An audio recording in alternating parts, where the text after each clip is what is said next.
Hello everyone, welcome to Behind the Screen, and for some weird reason I have a hankering for soft pretzels. Thanks a lot, Redbeard Inn. Hope you guys all enjoyed our episode last night. This is your opportunity to chat with me and ask your questions. A couple, maybe a little bit spoilerish for what we've done in the past. We won't be spoiling anything for the future of the campaigns that we're doing, but this is your opportunity to ask about the Tides of Wildemount campaign. It's your opportunity to chat about, for us to chat about what RealmSmith does, our setup, our technology, minis, anything you want to talk about. We are more than happy to cover those tonight. So start to get your questions ready. If you want to ask a question, write question first, and then your question after that, because I am just scrolling to look for question in big capital letters. So just make sure that you have that set up when you ask your question. A couple really quick announcements. The first one is Tides of Wildemount episode 4 was last night. It was amazing. Our next episode, episode 5, will be on Monday. It has been a really fun campaign. I think we really got kind of our legs under us in the last couple episodes. Last episode was amazing. And it was action-packed and fun and all the goodness that Wildemount brings. We have some new emotes for those subscribers out there. We now have, thank you for reminding me, Pete. We have Wildemount emotes for all of our characters from the Wildemount campaign. So we're very excited about that. Also, we'll be answering some of the questions that you guys have asked in the session last night that may not have gotten answered. But we also just today released, and we move quick on this stuff, guys. We actually released I went to Port D, and all I got was this stupid shirt from last night's episode when Isla bought that for Bolt. We actually created a t-shirt you can order on our merch store online, as well as a Gaziel Thunder Smite shirt in the style of AC/DC. So check those out. You can go to teespring.com/stores/RealmSmith to check those out. They're a lot of fun, and that's a great way to help us out during this. It takes resources and time and all of that stuff to do what we do. So that is one way to support our channel and help to make sure that we continue to do it. Other announcements. Thursday night, we will be doing the Players Table, hosted by Joel Auger, who plays Falfer from our Into the Mist campaign, and who is now playing Plunkrock in our Wildemount campaign. And that will be a player's look at what we do. Here tonight is a DM's look that you guys can kind of get a little bit of behind-the-scenes sort of experience what we do behind the scenes. Here at RealmSmith. Our players are not on the chat. They shouldn't be watching the thing either, so don't worry about asking questions that might be spoilerific. I will decide what to answer or what not to answer. Lots of viewers tonight, so freaking excited. I want to see those new emotes out there, guys, so please use those in the chat, because I'd like to see them come through. Awesome. All right, I think that's all the announcements. Nolzer's on Sunday, as you know, usually, and then, of course, Wildemount on Monday. The big announcement that I've been talking about in the last couple of days is that we've had to stop the subscriptions for our boxes. We've been trying to still ship them out, but unfortunately, the people who provide us products for some of the companies that provide us products for our boxes are no longer functioning during the virus. And these crazy times. So we wish them the best. We want them to get back up on their feet. But unfortunately, we're having a hard time getting product, which means we're having a hard time sending out those boxes. So we're not accepting new subscriptions. Those of you that have boxes that have paid for them, we are going to continue to ship them until we are out. Once we are out, we will pause your subscription so you won't get charged anymore, and then we'll let you know when to unpause that subscription moving forward. All right, that is just a quick update on that. First question from Shadster. And thanks to our moderator, Shatster, of course, Prometheus Bound, who are in the chat usually. From last night, from Dish Pickle, there was a question. If snow leaps onto the other ship, would that be a catapult? I see what you did there, Dish Pickle. Hilarious. Kalui says, Jason, great DMing. Definitely gave me some great ideas for my own games. Love the way you DM. Thank you so much, Cal. Appreciate that, if I can call you Cal. Kyburn says, any chance there will be merch in tech shirts? Not sure what you mean by tech shirts. Any chance there will be merch in tech shirts? Let me know. I don't know what that means. Please ask Kyburn, and I will try and answer that.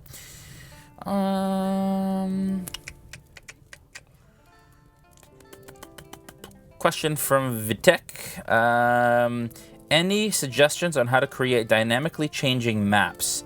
I foolishly, awesomely gave my PC a mapping tool that is similar to the Marauder map, and now I need to produce something visually. I'll take suggestions from chat too. Vitak, welcome. I don't think I've seen you here before. You are a Twitch Prime subscriber, though, so thank you so much.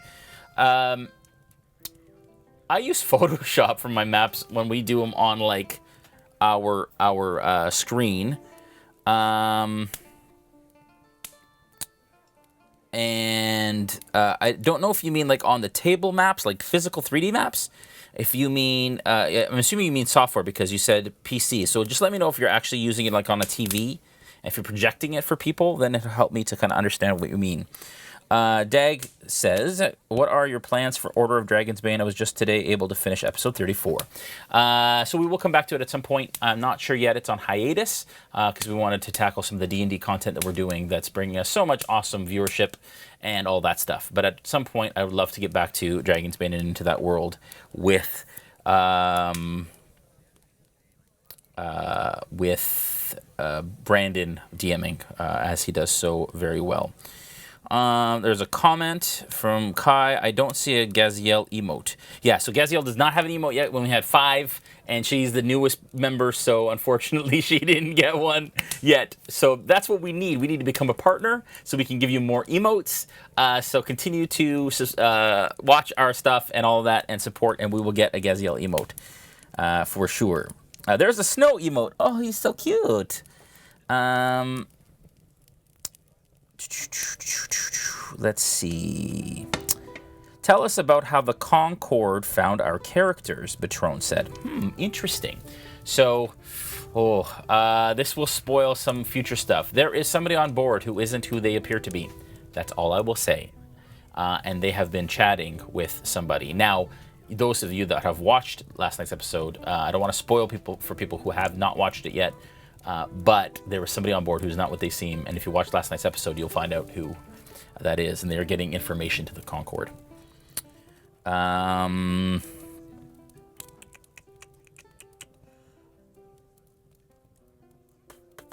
Let's see. Question. I watched this. It is episodes on my phone through my phone's internet, not through a server, and I can watch this episode fine during the actual campaign episodes. It freezes up, but you wouldn't happen to have an idea how to fix that, would you? Not sure what you mean, Dag. During the actual campaign episodes, it freezes up, and you wouldn't... I don't know how. I don't know why. Is it maybe an internet issue? What's your internet like? If you're having internet issues, I would or data issues, I would definitely call your providers for that, because nobody else is getting it that I've heard of. Okay, not a question, but a test for you, Jason. On a ship, what is the left of the ship called? I got it right last name. Left and port have the same amount of letters. Left is port, right is starboard. So thank you for that, Emperor, because that worked. Follow-up question from Kyburn. I mean non-cotton, like the synthetic fabrics you might exercise in. Oh, that's an interesting thing. I can absolutely try and add some of those. I don't know if they have... I don't know if we have those or access to those, but I'll take a look and I'll try and add some. Question for the party characters. Question, party characters. Dynamic maps would reflect changes in places they've been, but aren't right there right now. Basically, any tips on how to make city, town, or region maps that change over time? Oh, interesting. So I use Incarnate, which is an amazing program online. Incarnate, Inkarnate, I think. And they have it's a software that you can take stuff on and put stuff on. And if you want city maps, that is a great way to do it. And region maps. That's what I use for our boxes, actually. There's our party of... Thanks, Patron. There's a wonderful party of emotes. Oh, man, this turned out all right. Cool. Comment, Jason, you need an emote as well. Yes, thanks, Tam. Pete says, I already know who. He. And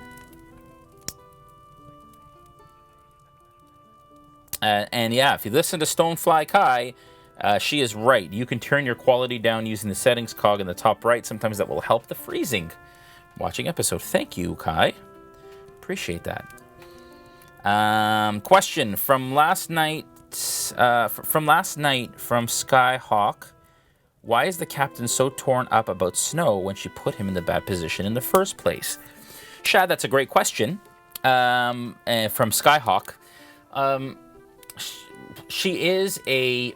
Well, and we know, right? She is a revelry pirate. We found that out a couple episodes ago. But she still has a heart. And Snow and her started piracy out of necessity early in life. And now it's become a part of their life. They're tied to the revelry. It's hard to get out. But she still has a heart. So she got him in the first place, but she's starting to feel him pulling away, and she's lamenting the fact that he is. Tell us about the breathing helmets. How long can you breathe underwater? Patron, the breathing helmets are... I heard a question last night that I wasn't able to answer because I was off on break. The breathing helmets are from the Wildemount, Explorer's Guide to Wildemount, and they last an hour. They have an hour of breathable air within each of them. I so appreciate you calling me Kyburn rather than QYburn. You rock. No problem. I don't know. I just kind of phonetically sounded it out. Khalil says, I've been watching you guys for the last 2 campaigns, and I noticed the group always has awesome role-playing. Which do you enjoy more, that or the combat? I think I enjoy the role-play more. The combat's great. It's fun. Sometimes combat on the stream can drag, so we try and push it along as quickly as we can. And I think that's the area that we can always do better at. But the role play, there's just something about players around the table really getting into character and exchanging meaningful conversations that always affects me and that I love. So I'd say probably the role play part of it. From last night, from Mitari, Shadster says, are the water-breathing helmets standard items, or is it homebrew, or Mercer Brew? It's Mercer Brew. Not necessarily Mercer Brew, but one of his writers. Actually, that would have been James Hake, because he wrote Tides of Retribution, which is the starting adventure that we're using in our campaign. Dag says, this is more of a comment, but when I mentioned dyeing the feathers of my Irakakra character, you asked if you could steal the idea. I'm totally okay with that idea. Well, thank you, Dag. I will absolutely steal that. That is a cool, very, very cool idea. Vitak has another question here. Advice on getting roleplay within combat. I have one player in particular who's still finding his feet in the RP part of the game, but loves combat. I think he might be able to find his RP voice within combat. Yeah. I always ask... So the balance for me is this. I like to move combat along because it can drag. And it can be long. And so I don't want to spend a whole session necessarily in combat because that can get a bit tedious. So adding narrative to that makes it way more interesting and makes it part of a story rather than just, okay, it's your turn, go, your turn, go, your turn, go. So I try and describe stuff. And by me describing what happens, where things get hit, it hopefully will ignite the desire for the players to then also roleplay even further as well. So the hope there is that they kind of catch that and continue. So I would say try and infuse narrative elements into combat, and that will that will encourage them to do the same.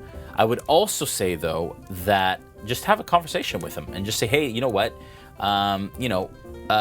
When he makes an attack, just say, well, how do you do that? And how are you holding your weapon? And is there an area that you want to attack specifically? And what are you trying to gain from this?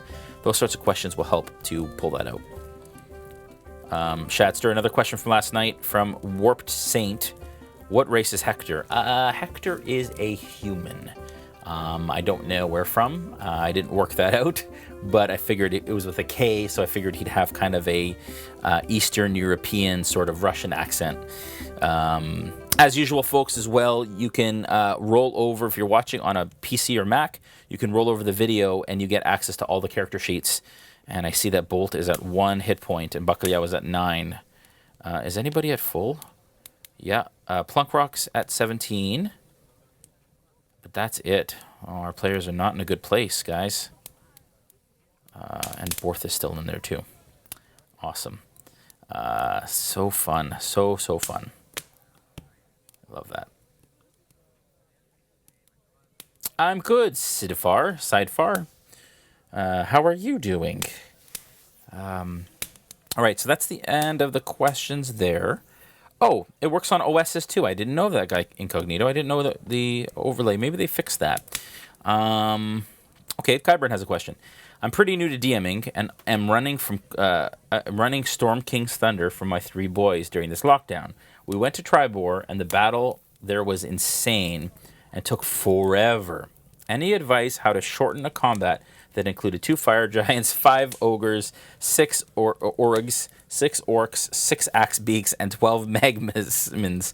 I couldn't find out how to make it less mind-numbing. Yes, so combat can get really crazy. Last night, a suggestion that was made in Tide of Retribution from Explorer's Guide to Wildemount was to group, if creatures are fighting NPCs, you don't necessarily have to roll for them, or you can roll general rolls to find out how they're doing. You don't have to roll attacks for everybody. If the PCs are fighting one creature, have the other ones kind of responding and having success or failure based on the other ones. You don't have to roll for everything. I did last night because the PCs spread out a lot more than I expected. No, I didn't. Sorry. So the Borth and one of the Scout fight, I didn't roll for. So any NPC that was fighting another creature on one-on-one, I'm not rolling for. We'll sort that out based on the way that the rest goes. So that's my suggestion to you if you can. Pete says, when you're at the table and anybody is using their phone with D&D Beyond, is that using the app or just over the internet? It's over the internet. So we don't really use the app. It's not quite there yet. So we just prefer to use the internet, and it's their internet application is awesome for D&D Beyond. Patron asks, seem like the enemy, generally speaking, have a lot of hit points. Why is that? Because they're dangerous. Just so everybody knows right now, on the ship, there were 9 people that came over. There were 4 bandits, 2 thugs, 2 scouts, and a bandit captain. Bandit captain alone has like 65 hit points. So they're not, that's the lieutenant commander. So they're not easy. They're not easy enemies to fight. So good, Kyburn. Hopefully I helped there. That's great. Awesome.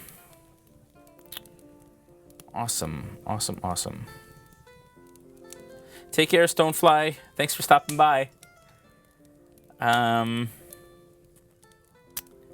Comment from last night. Wow, this story is so engaging. I hope you guys have an amazing day. Well, thank you very much. We're having a blast, and I mean, we get so much support from everybody, from you guys, and from the community with what we're doing, and it's so awesome to hear all of the feedback that we get because people are just loving what we're doing, and it's just because we're just having fun. Like it's honestly just comes from our love of D&D and our love of doing what we do and playing this game. And you guys spur us to do better and continue to improve our technology and our play styles and our role-playing. Last night, again, like to see people like Christina and Mel start to really come into the role-playing side of things. Mel's already played a full season of Into the Mist. And last night, Mel was having issues kind of technically with some of the rules and stuff, as a new player typically does. Last night, she was on it.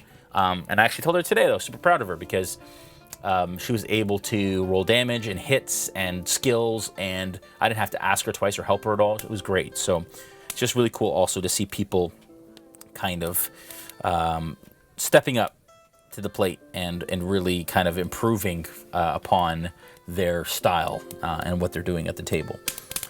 Can you tell us the backstory between Hector and the captain, Patron says. So from Tide of Retribution, it doesn't go into the history. I have a history in mind, but my assumption is that the Revelry has helped them before, much like the Mafia would, or the mob. And the letter, I will tell you guys, because it said that the Revelry requires the diving helmets that you have. Basically give them to the players and your next shipment will come unharried. So basically saying, if you don't give us the helmets, the next shipment that you get for things that you need is going to go missing or whatever. And obviously that scared him and he didn't like that. So she was playing some hardball there. Yeah, so, and Guy Incognito just said the D&D Beyond app is just for source books and stuff right now. So they're working on that and making it more robust. From Kulwil again, do you plan on putting the group against the Kraken? Maybe. I mean, it is a Menagerie Coast, so Kraken eventually would be great. You guys heard a name last night that you may know. Oktoa. So that'll be interesting and to see where that story goes.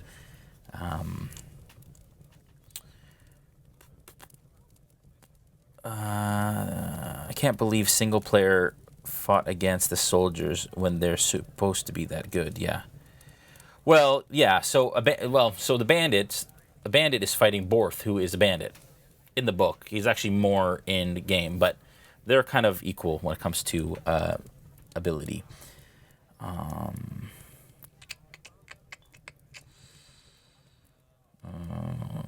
Sidfar says, credit for you two, though.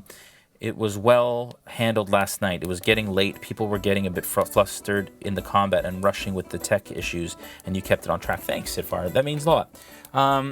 Yeah, I mean, that's my job as a DM, is to keep things moving, keep people engaged, keep people entertained, and just keep things kind of rolling along. So I appreciate you saying that. I'm glad that came across.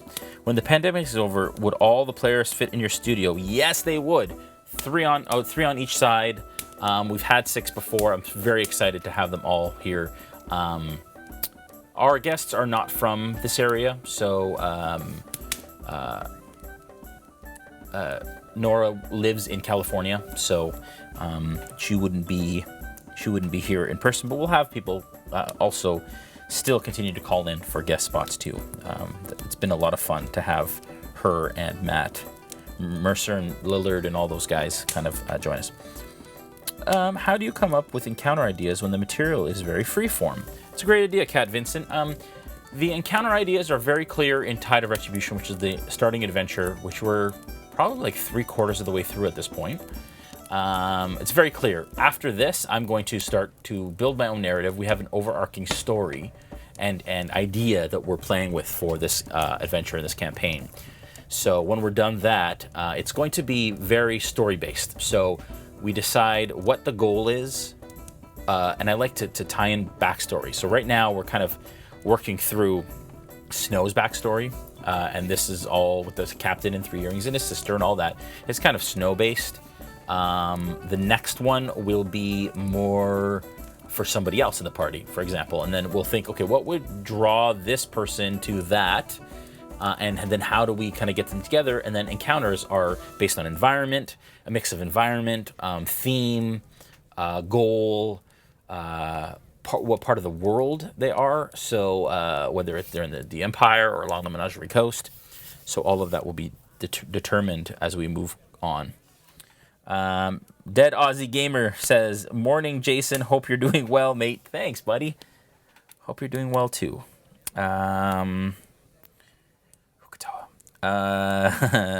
Yes, Sidfar says, new emotes too. I know. It's great, right? Wildemount emotes are fun. We will get a Gaziel, I promise, in there. Question, where is the best place to upload pics of some of the minis we've painted from your tutorials? Is there a designated post on Facebook or somewhere else? I posted my Tabaxi Swashbuckler the other day, but some of the others I followed along with, I'd love to share too. Your tutorials are awesome. Kyburn, one great place to post is on our Discord. There's a painting channel there. You can post your stuff there. You can also post in our Facebook. And you can also tag us in Instagram and we'll see it. And I comment on all the stuff that people paint that we see. So you can make sure you tag us on social media. I think you can post on our Facebook page, or at least tag us on Facebook and we'll see it. And then in our Discord as well, you can join and yeah, Discord's a great place, and Shadster will, of course, share that, and has shared that. Thank you. He's on top of it. Kilwheel says, do you have Snow roll a morale check during the game because he's clearly a kind-hearted soul, but his sister makes him do bad stuff? I leave that up to him. I mean, there's persuasion, deception, and insights and things to give him kind of an idea of what he's looking for, but I trust the players to kind of give their own lead or follow their own lead when it comes to how they feel about something. Another question that came up last night was Gaziel being a paladin and a holy paladin of Pelor. How does she feel about some of the things that are going on? Piracy. Right now, nobody knows, but she is doing what she can to kind of figure out what's going on. And then at the end of in the middle of last episode, she kind of gained a bit of confidence from the captain. So we'll see how that plays out, but I let the players kind of decide. Dag says, do you have plans to put these episodes on YouTube? They're all on YouTube. Every episode. Oh, these episodes. Not yet. Maybe I will. I don't have them up there yet. But they are on Twitch. So they remain on Twitch for like 60 to 90 days. But at some point, yeah, we'll upload them to YouTube, I'm sure.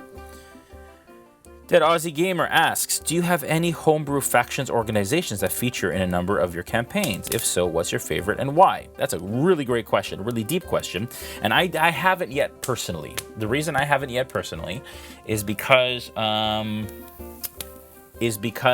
I've been running campaigns that come from books. In this campaign, maybe, but I'll probably be pulling stuff from Wildemount that's familiar to viewers and kind of fits with the world. Where we do create certain factions is in our boxes. So in our adventure boxes that you can subscribe to, not right now, but when this is all over, because we've stopped taking subscriptions right now, we do have organizations that exist. The whole thing is homebrew.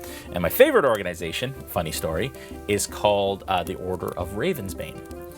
And, or the Order of the Raven, really. But it's actually, when I used to, in another lifetime, used to LARP, I was part of a faction of bounty hunters. And we've actually brought that and infused that into our campaign for our boxes. So that's a lot of fun. And our characters from all the people that I played with are in there too, including my character. So it's a lot of fun. If the Concord succeeds, would they be considered captured? Probably. And then we'd see and find out what happens there. Dag says, from Dragon's Bane, it was sad when Togafiti died. What was your reason? That's a great question, Tag. I'm trying to remember exactly what happened there. It sucked. I remember it sucking. But he sacrificed himself, I believe, for us. I have a bad memory. But I don't want to spoil too much on that in case people haven't watched it yet. But yeah, very sad moment and epic moment. And Brandon is such a great and gifted DM. How much would a quiver of arrows cost at Hector's? Patron says. Good question. It costs everything in Port de Molly, according to the book, is book value. So whatever the player's handbook says. Great. All right, I am at the end of the chat here. Killwheel says, yes, and I love the way you are letting her play her paladin, or pally. It's such a new way for to see, and I think people need to see that you can play a character differently when what the book says, and like Joel said last night, bend the rules. Totally. I think that it's important that everybody, I mean, if everybody were to play a paladin the same way, it would get a little boring, especially on streams. So I just allow my players to kind of have fun with it. There are consequences to every action. So if they beat the Clovis Concord and they've now taken the law and attacked the law, basically, and anybody finds out about it, I mean, there are consequences to that. So we'll see what happens. Final question from last night, Shatster says, from MJ Cook. For Adam, Jason said you are the guy to talk to about the gaming table build video. Is that something? Yes, the gameplay. I built this table that we play at in the studio. I recorded it all, but I haven't created that tutorial. I really need to do that, and maybe I'll take some time during this time to do that, because that'd be a really great video that we really want to put out. So yes, thanks for reminding me on that. Crocus says, it also doesn't make sense that every paladin would be the same, especially if they are following different gods. Exactly, right?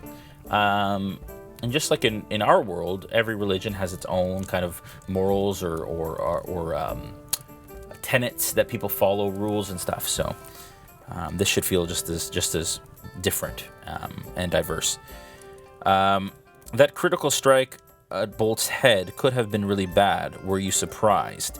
Yes. Not surprised necessarily, but I was surprised to hear he only had 1 hit point left, and this could be bad if people start to fall. But they're doing pretty good against this raiding party, so we'll see how that continues to go there.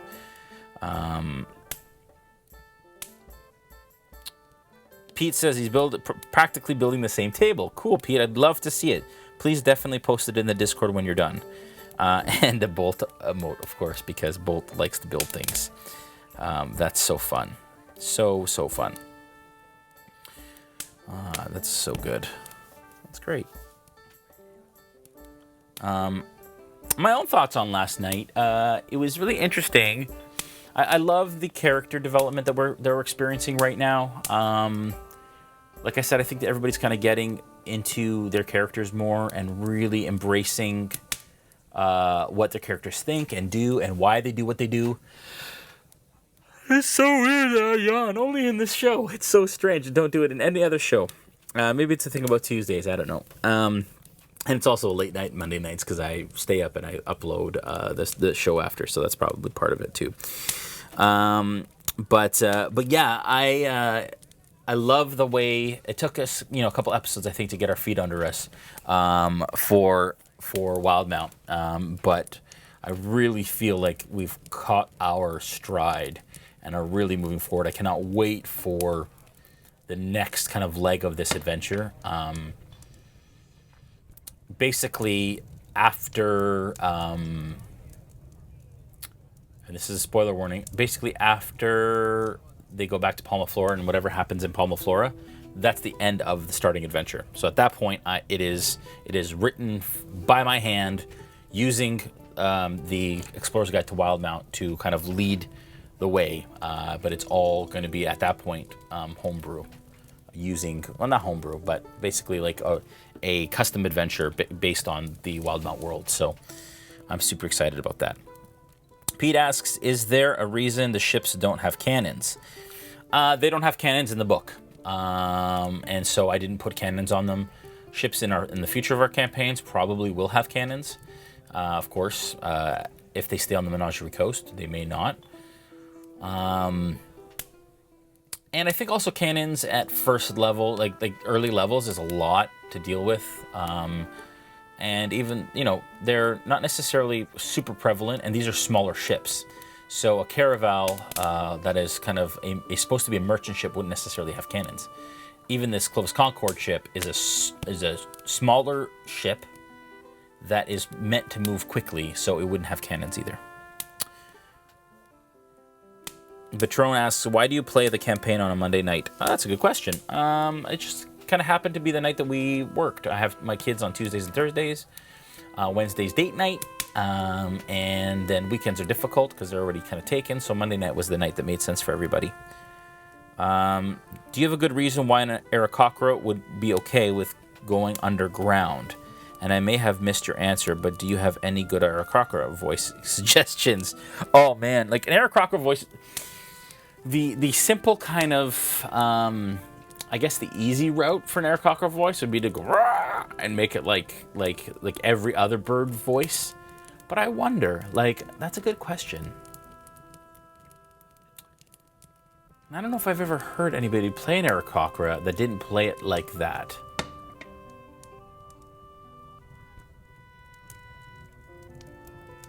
Huh. That's a good question. I'm going to have to think of that. I'd almost look at more exotic birds like shoebills and that's a good question. I'm gonna have to think about that. But regarding an Aarakocra going underground, I mean, it's the same reason why you'd have a ranger go into a city or a barbarian go into civilization. You need to find what drives that character. So backstory, their flaws, their motives, all of that kind of stuff. Like, what would drive that character to go outside of their comfort zone? And that's something that only you and the character could really determine. What is the damage for Ballistas?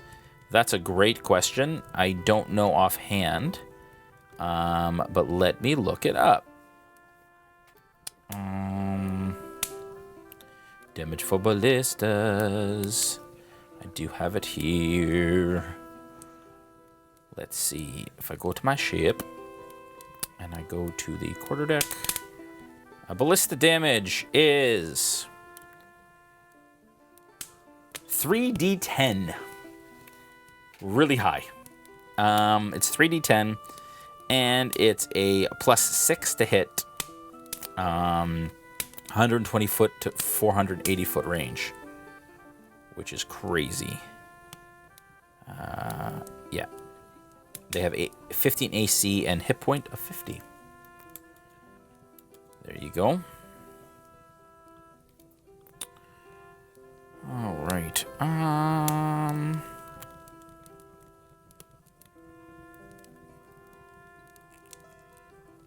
Yeah, that's what I was thinking, actually. Guy Incognito says, give them a non-bird-like voice, some kind of stuck-up noble. That's what I thought. Like, if you had an Aarakocra kind of sound like this, well, hello, it would be a lot of fun, actually. Kind of like, almost like Bolt's voice, kind of like a highfalutin sort of. You can also have them kind of darkened. That's pretty much my Crichton voice from Dragon's Bane, but that would be good. I always like giving people voices that are unexpected, like a Dragonborn with a highfalutin voice, for example. Yeah,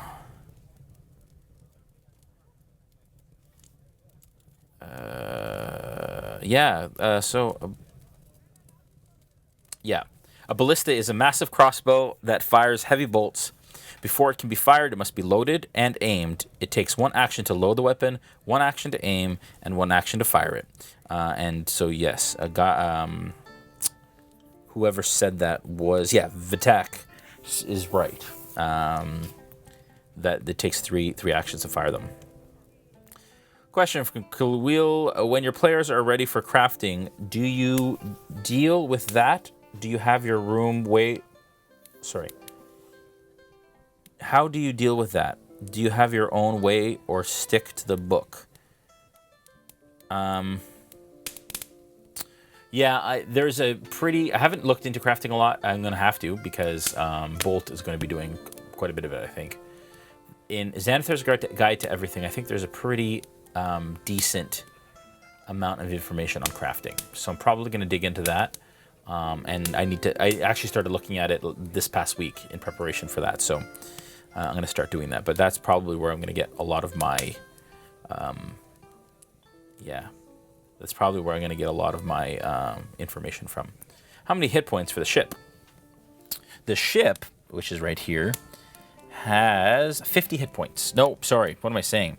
50, so 300 with a damage threshold of 15 for the ship. And each part has a certain amount of hit points. So the ballista has 50, the sails have 100, the helm has 50, so the hull itself is 300, I believe.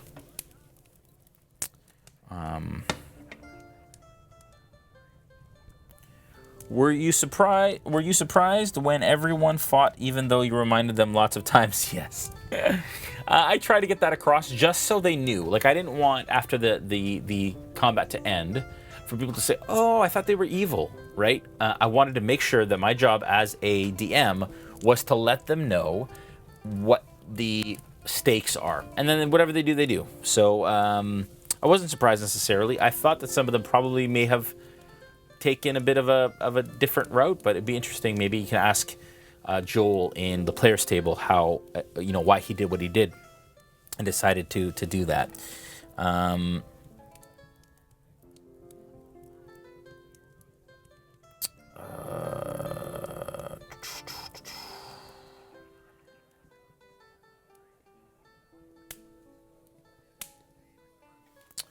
Awesome. Yes, and Matt Lillard would absolutely have gone full steam into battle.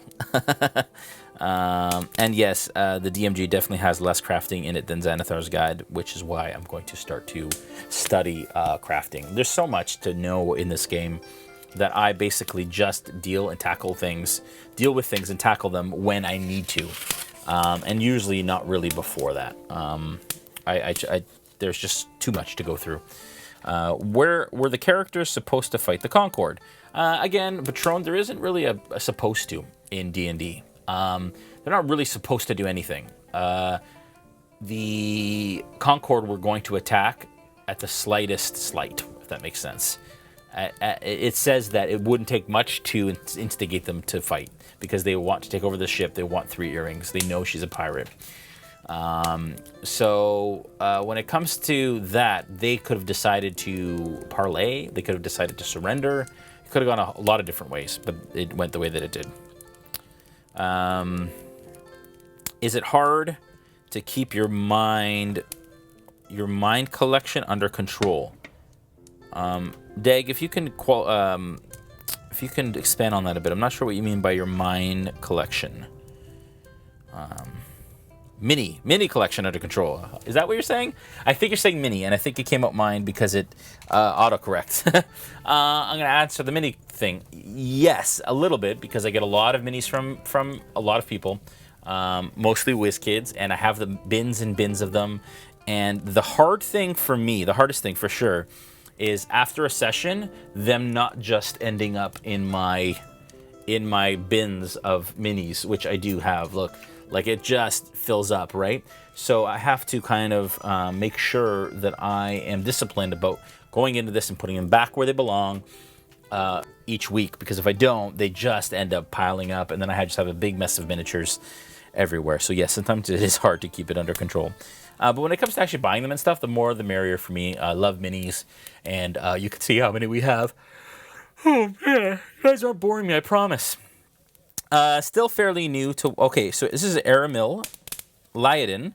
Welcome, Aramil. And also, guys, just so you know, if you follow or subscribe, this little potion bottle will go beep, beep. It'll blink just to let you guys know that we know you're here. And we appreciate that from everyone. Okay, so this is from Aramil. Still fairly new to watching your live streams and learning so much from you. Thank you so much for everything you're doing. I meant to ask this Sunday, just before my internet cut out. I am curious, would there be an ideal way, time, place, to pick your brain a little about mini painting that's not the mini of the week? I'm not sure what you mean by mini of the week. But yeah, pick my brain about painting. This is a perfect time to pick my brain. If you have questions about painting, this is a good place to do it. Also, you can ask in Discord. Not always in Discord, but in our Discord channel, you can actually you have access to me, and you can ask questions there. But this is also a decent place to ask questions regarding miniature painting. Where was the ship headed before being attacked? It was headed back to Palma Flora.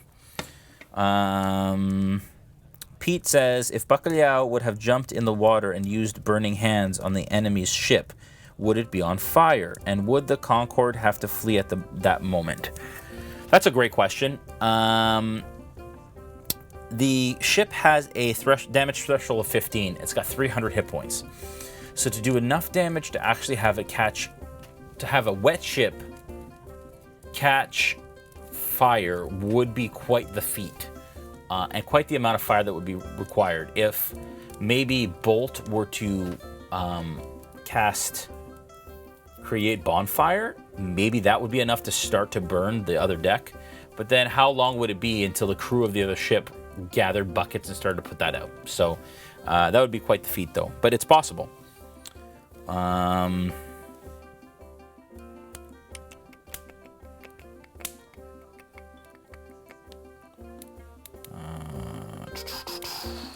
How many unpainted miniatures do you have? A ton, Patron. A ton. Probably more than I care to count, for sure, because there's just a ton. How did Three Earrings become a pirate? If you can, what's the real reason why she's after the rod? Kulwheel, I can't answer why she's after the rod, because that would be a major spoiler. But I can say the reason she started pirating is because her and Snow were orphaned and started to kind of pull cons and had to survive by stealing, and that kind of started the motor towards becoming pirates and then eventually joining the revelry, and then that. So that's why.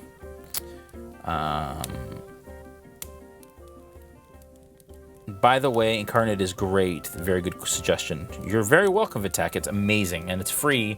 I pay for it so that I can use it in our things. And thank you, Guy Incognito, for gifting a sub to Vitek. That's really, really sweet.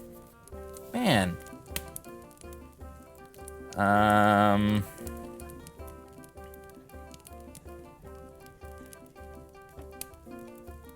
That means a lot, guys. I really love it when you guys gift subs. It's just such a cool thing, and it really honestly helps us do what we do, guys. Means a lot, like a lot. There's a natural 20 from Guy Incognito. Love it. Thank you. And that is now our tier 1. Our tier 1 sub is our tier 2 sub. I think tier 2. Tier 2 sub is the natural 20 is the emote, and tier 3 is the natural 1 now. And I love that. And there's the nat 1. Thank you, Guy Incognito, who is obviously the highest tier of sub. That means a lot. I also love that the loyalty badges are working now, so I can see kind of who's at the copper. So they're obviously, if you guys haven't noticed, our loyalty badges are the medals or the coinage for D&D. So it's copper, silver, electrum, gold, platinum. So it's really cool to see. Like Shadster, for example, I think is electrum. It's like a mix of silver and copper, or silver and gold. Very cool. And Kyburn says, the community is a testament to you guys. You guys are amazing. We have like the best community ever, and we can't thank you guys enough for being a part of it.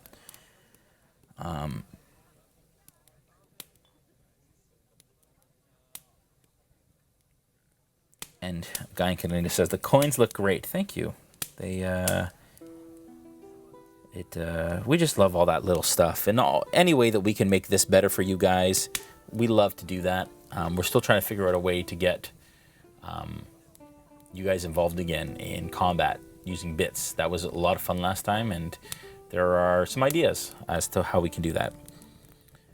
Question, show us those 2 burning candles behind you. Where did you get them? They are electronic? Yeah, so Joel actually built these. I'm going to create actual like sconces that go on the back wall here. This is a facade behind me that Joel and I built 2 of them. We're going to build a 3rd for the other side where that curtain is. But these are, you can buy them on Amazon. Look, ow! They are fire bulbs, and it's just basically we have a like a light socket or whatever pulled through these old torches, and then we just screwed some of these fire bulbs in them, and they're so fun and safe, and they look really great, especially on camera, because up close you can actually see the little dots, the little LEDs, but on camera it diffuses it, so it looks natural. So it's great. D. Taylor RPG says, just discovered you tonight. Well, welcome, D. Taylor. Really appreciate you joining us. This is the behind the screen session, which is basically talking about last night's episode and our campaign and everything that we do at RealmSmith. So thank you for watching. But also, if you want to check out our live streams, it's a good way to kind of get context of what we are doing here. So welcome, D. Taylor. Really appreciate you joining us. And Tam Good says, I've learned to roleplay so much better watching you all. That means so much. So I want to thank you all for that. And you're so very welcome. To have somebody say that we inspire them or we've helped them is exactly why we do this and share this with you guys. Otherwise, we'd just be playing a home game. So thank you. Question, have you thought about hanging some swords behind you or a shield? I actually thought about hanging a broken shield for the Shattered Shield Tavern behind me. We are actually going to put I was planning to put maybe like a shelf back here, and on the shelf is where I'll have the potion vial and some of the things that kind of light up when you guys do things. So when you subscribe and when all that stuff, every time you do something different, something in the back kind of wall will thing. And then I'm going to create a shelf here because I have this massive statue of McGill, Todd's character, that I'm going to put up there. I'm painting it now to look like kind of like a bronze statue. It's like a foot tall. I think I showed it last week on Nolzer's. and then also to put the fireplace in so it looks more kind of fit. So we're going to continue to finish this studio so that it looks super immersive, and even when the players are in here, they feel like they're in an actual tavern. That's kind of my plan.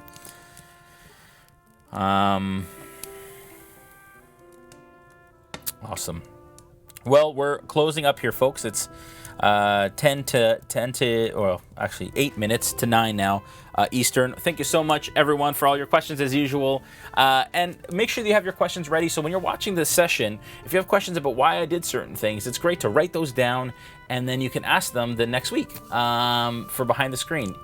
The questions I love the most are questions like, what were you thinking when this happened? Or why did you roll this? Or what were you rolling when that person did that?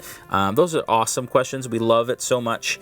You guys stay safe. As I've said before, make sure that you guys do what you can to keep each other safe, and also your neighbors, make sure that they're okay, especially the elderly, because they really need the help these days. I saw a couple more questions come up. I'm going to answer Kyburn's question, and I'm going to answer XJM's question. XJM9164, I don't think I've ever seen you chat before, so welcome if you're new. Question, have you ever used paper miniatures? Yes, we used to use paper miniatures all the time. We got a Dwarven Forge subscription, so we have a lot of Dwarven Forge on the table for this campaign, but we do use a lot of papercraft. I have a whole shelf of papercraft. There's papercraft on our Instagram and in our boxes. So in our monthly boxes, which you can't subscribe to right now, but you will when this whole craziness is over, has papercraft terrain in it that you can build and stuff. I even have a how to take papercraft to the next level, a video on YouTube that you can check out. It's a lot of fun, and I reinforce it using poster boards so that it lasts longer. And then Kyburn had a question, are you guys getting close to being able to play in person? They're getting ready to start lifting some restrictions around here. I hope so. I don't know, but I hope so. We are going to be responsible about it and disciplined about it, and we will take our government's kind of lead when it comes to that, but I cannot wait to have everyone back around the table, because I miss them very, very much. I miss the hugs. I miss the interactions of actually having somebody in the room. It was magical for Into the Mist, and I cannot wait for that to happen again. Thank you, everyone. Two more questions real quick. Why not? Dag and Patron, and then those are the last two questions I'll do. I am really new. Will I ruin my own experience to watch all your campaigns? Dag, not unless you're playing Curse of Strahd or Wildemount. Now, for Wildemount, I won't ruin anything really, because it's a campaign book.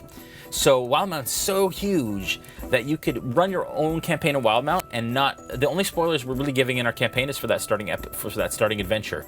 From then, it's brand new content that is based on the Wildemount book that we're creating. So no. Is your studio in the suburbs or out in the country? It's in the suburbs of Toronto, is where it is. All right. Thank you so much, guys. As I said, it's really, really great to be here on the weekly basis. I cannot wait for next episode. Make sure that you tune into the Players Table. Last week, Joel was sick. He couldn't do it, but he will be airing the Players Table at 8 p.m. Eastern, 5 p.m. Pacific on Thursday. I'm going to go spend some time with my kids, as it is Tuesday night. And you guys have a wonderful night. Stay safe. Love you all. And be good.